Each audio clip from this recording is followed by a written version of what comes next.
right, moving on. Batman Arkham Knight. Highly anticipated game. Yep. Coming in just a couple months. Today, yeah, we got word on its season pass details. The season pass costs $40 on its own. Now there is a premium edition of the game that includes the season pass. However, It's ridiculous. the premium edition is $100, which is just the game plus the season pass. What a deal! Not much What of a a deal there. The season pass, we don't know the details, but we know it's supposed to include 6 months worth of content. Right, whatever that means. Now, to be fair, the Batman DLC has been pretty solid. That's true. Yeah, let's let that in. Some people think that it's too expensive. Season pass is getting out of hand. Yep. I don't know if you guys are aware of this though, that both Black Ops 2 and Black Ops 3's season pass is $50. Wow, Nuts. really? Yeah. Is that true? It's just nuts. Yeah. That's another game. Yeah, it's another. Yeah, basically, it's like basically another. So now they're getting you to pay twice the amount of money, basically, for video games. Yeah, We and don't know even- anything about they just said the amount of content, right? We don't know Right. anything about what it's The link, yeah, you'll or- be getting content for 6 months after release. So They've explained it in vague terms. Oh, it'll be advanced challenge maps and skins, and they have not said anything specific about it. And that's the big problem I have with it. More than the price, it's the fact that you're putting a pretty large price tag on something and telling me that it's part of this premium experience, but you're not telling me what that experience is or why I should care about it. I read the news story for this today, and I said the same thing to myself, almost into the camera, where I was like, "Wait, what?" Because they're like, "Yeah, but we can't really say what it is yet, but we promise you it's going to be good." And I'm like, that doesn't mean anything on me. Like for that kind of money, especially. Like I do not understand. Games are becoming more and more expensive, and you need to offset those costs to make. In some capacity. To figure out a way to sell a game games should be probably $80. No one wants to hear. That's what I was gonna say. Is how long have games been $60? Right. Too long. Forever, Right. almost. They've been $60 since. I paid more than that in the PS1 and 64 era. So they've been Beyond Oasis, $80 on the Sega I Genesis. think I Phantasy paid Star 2 on the Sega I think I Genesis. paid $90 for Mortal Kombat Trilogy on the N64. I paid $90 for Clay Fighter 33 in the third. Wow. And that game was a turd. but even though those are exceptions because they're cart games and they're expensive to manufacture. But even outside of that, games have been $60 since the original Xbox and in the 360. So Yeah. there's inflation, so $60 is not $60 anymore. It's 40 some. And B, games are more expensive to make than ever. And C, they're not really a lot of people compare it to the movie business, but movies, release in theaters, then they release on DVD, and then they sell the rights to HBO, and then they sell the rights to cable, and then Netflix. They make money on it 5 times, and Also, game makers don't. Ticket prices have been slowly rising over the last 15 years, whereas for video games they have not. Like you said, that disc is the only place they make their money. Yeah, it's the only place they make their money, except for they're really trying to get season passes. So I feel like if the core game is still $60 and it feels like it's worth $60 to me, I'm okay paying that, knowing that I can skip all the season pass stuff. Because if it's challenge rooms and reskins and different Batmobiles and stuff like that, that's all cool, but it seems optional to the core content. Right. Whereas if they start paywalling a ton of story stuff and I can't buy it, a la carte, and I have to pay $40 for it, then I have a problem with it. I also do have a problem with like you pointed out, the way they're sort of saying it's $60 plus $40 as our special edition. That's not a deal. That's like if I gave you a special edition $15 that was just a $10 bill and a $5 bill. there's always 2 ways to think about it. Games like Call of Duty or Halo will sell usually a set of 3 maps for $10. That's kind of the standard. And that's a good deal in my opinion. You play a lot of multiplayer, you get new maps, they're usually very intricate and balanced. Sure, that's worth, I spent $6 on lunch today. $10 for 3 maps is worth it. But that's not worth 1/6 of the game. Right. So 1/6 of the game is way more than just 3 multiplayer maps. And so DLC doesn't stack up favorably against buying the full game when you measure it out that way. And then based on the kind of content that they're telling us is going to be in there, I mean, look at this. In this case, it's $40 to $60. It's 4/6 of the game. So, and you're talking about challenge maps? Dollar for dollar, for this to be the same value, it would have to be 2/3 the amount of game the base game is. Right. But I really don't think that that's a knock against DLC, as it is $60 being an incredible value for most sort of AAA games that come out. No, it's not a knock against DLC. It's a knock against their DLC. Because if you look at what Nintendo just did with Mario Kart, it's incredible. which is basically put out a fourth of the game for $10 or whatever. I think that's the best DLC ever. Yeah, it's up there. I think so. I mean, that's a sheer value. Actually, I have a question about you have four new cups. You have like 8 new characters, 8 new carts, like all for like I think it was $10 or something if you bought it all together. That's a good deal. Here's our look at season passes. I beat Far Cry 4. Yeah. That's the only AAA game I've beaten in the past 6 months. So I'm totally going to play Batman Arkham Knight. I'll spend a good amount of time with it. Will I beat it?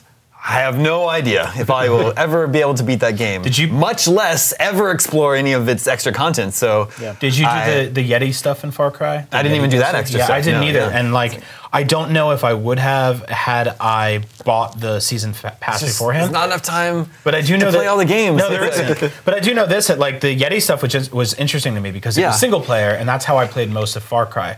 But they put out a bunch of like multiplayer arena challenge map stuff, and I had no interest in that stuff. So had I bought the season pass from the jump, I would just be out $30 on the blind hope that most of that stuff was single player. That's why you have to choose. The season passes are usually a little bit cheaper, right? They're trying to get you to buy in now to save, $10 or whatever if you buy all the stuff individually. But you have to spend that money blind more often than not. So for me, I charge whatever you want for DLC, and I'll choose if I want to buy it. But I would rather spend a few more dollars later to know what I'm buying than spend a bunch of money now blind. Which brings me to a question, what's it going to be down the line, right? Like once we know what all of it is, will it all be available a la carte? What are those prices going to be? Are people going to be penalized for waiting? Right. So if this is saving, then it could be even more. It could be like $50 worth of missions and challenge maps and stuff. Well, I was all hopped up on Star Wars last week after Star Wars Celebration. Hopped up on the Star Wars. Yeah, it was right back in me.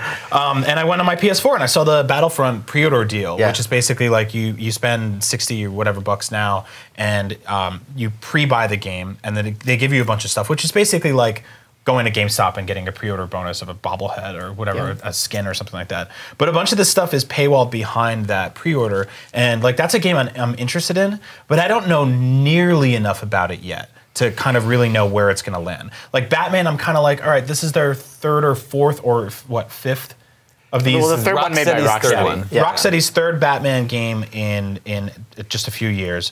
I know what I can expect.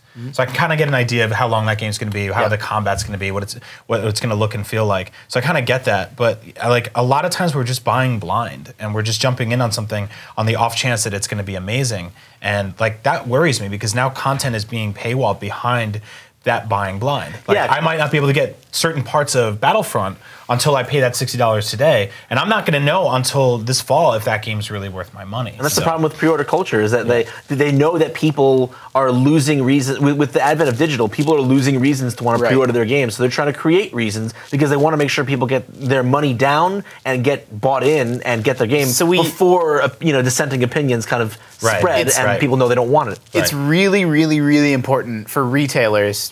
Pre-orders are because that determines it's impossible for a GameStop to know how many copies of a game to get. Either you're stuck with hundreds that you can't sell, or you're sold out and you're not getting more for a month. When I worked at GameStop, that was a big deal. So they're really incentivized. Initial buy. And like I get that. Like I understand their motivation for it. I get all of it. But digital, like it's just there's no benefit. There's no benefit to the consumer, to the company. Like there's a great benefit. But you to can preload it, Justin. That's the benefit to the consumer is that you can preload a game that would otherwise take you 24 hours to download because it's like 50 gigs. Okay, so I shouldn't say no benefit, but very the benefit little.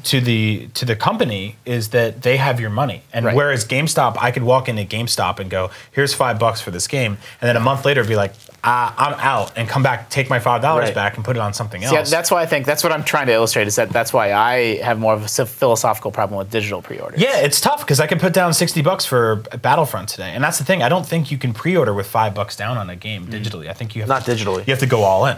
So I could pay $60 for Battlefront today, and then 4 months from now, reviews start trickling in. They're like, "This game's bad," and I'm like, what do? I have to call Sony customer service and be like, I read a review on IGN and I don't want to download this anymore. And they're like, sorry, you already bought it. Don't do that. You need to have a really, really, really good reason to pay for something in full, non-refundable, before you see any reviews.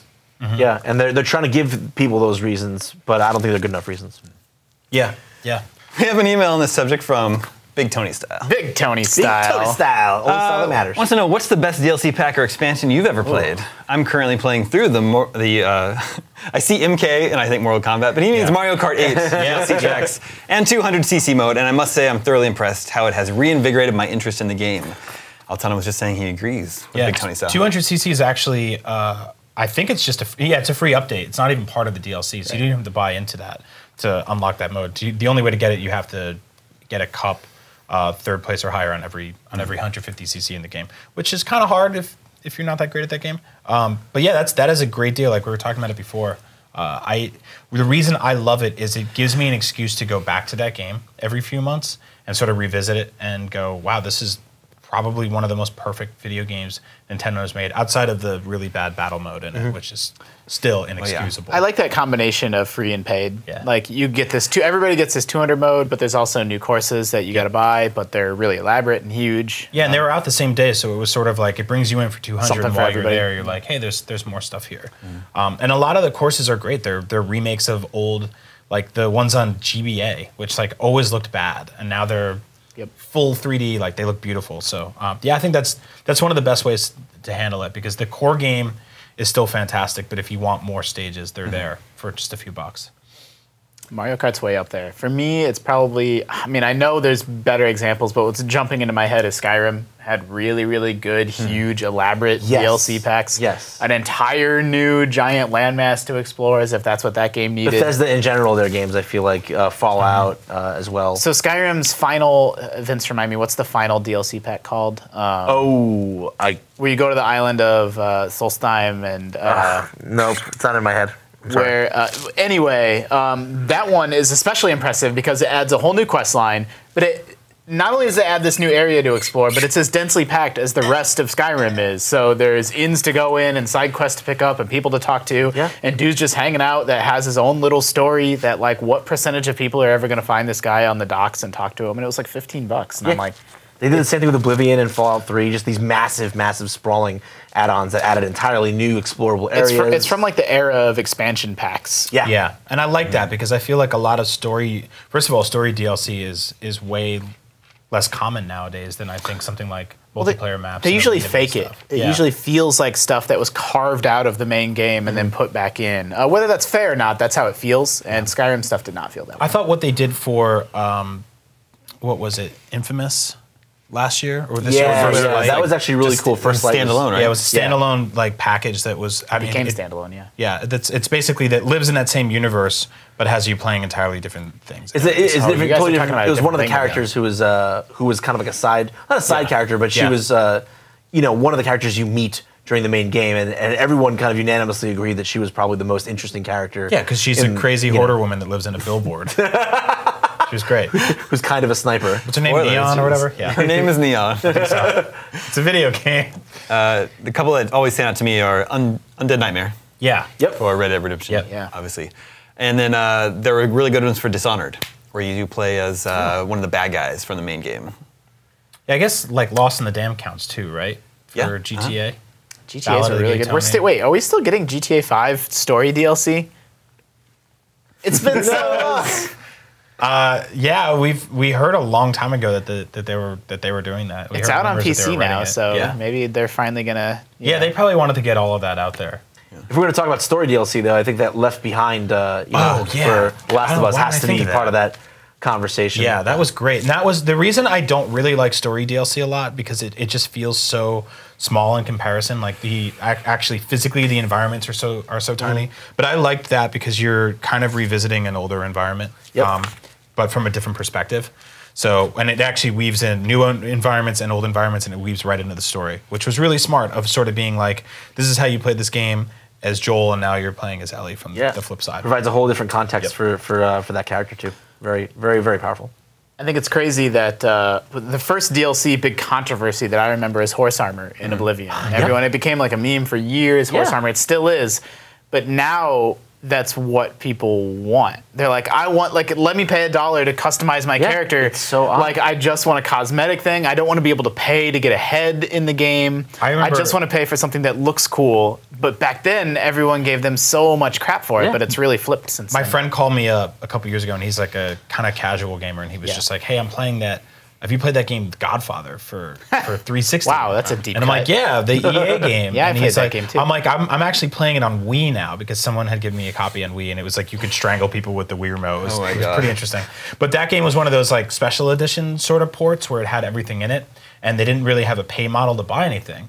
So he was like, "Oh, did you get the Gatling gun or whatever?" I'm like, "Yeah, it was really cool. I found it in this level." And he was like, "I had to pay $4.99 for that." And I'm like, what? And I'm like, "How many guns did you buy?" And he's like, "I bought all the extra guns in the game."